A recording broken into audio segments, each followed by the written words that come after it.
హన్మకొండ జిల్లా కలెక్టరేట్లోని కాన్ఫరెన్స్ హాల్లో సెక్టార్ అధికారులకు ఎన్నికలలో వినియోగించే ఎలక్ట్రానిక్ ఓటింగ్ మిషన్ల పనితీరుపై బుధవారం సాయంత్రం అవగాహన కార్యక్రమాన్ని నిర్వహించారు. లోక్సభ ఎన్నికల నేపథ్యంలో జిల్లాలోని సెక్టార్ అధికారులకు పోలింగ్ తేదీన ఈవీఎంల, control unit, ballot unit, VVPAT పనితీరు ఏ విధంగా నిర్వహించాలనే వివిధ అంశాలపై నిపుణుల అవగాహన కల్పించారు.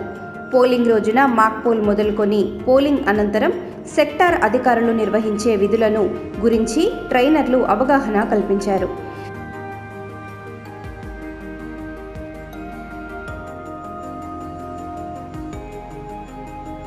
సెక్టార్ అధికారులకు మోడల్ ఈవీఎంలతో వాటి పనితీరు గురించి ప్రత్యక్ష అవగాహనను కల్పించారు.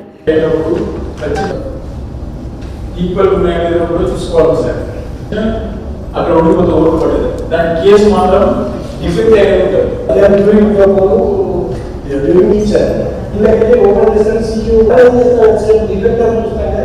చిన్న తప్పిదాలే. సో దానివల్లనే మనకు ఈవినింగ్ వచ్చిన తర్వాత ఒక్కొక్కరు మూడులో ఉంటారు. ఆరు ఆయన పనులు బిజీ ఉంటాడు. ఆయన దగ్గరికి వచ్చి ఎక్స్ప్లెయిన్ చేయని పరిస్థితి ఉంటుంది. అది ఇదేంటి చెప్పి ఈ కార్యక్రమంలో హన్మకొండ ఆర్టీఓ వెంకటేష్, మాస్టర్ ట్రైనర్లు భాస్కర్ రెడ్డి, రవి, రాంబాబు, పృథ్వీ, శివకోటి, శ్రీధర్, సుధాకర్ రెడ్డి తదితరులు పాల్గొన్నారు.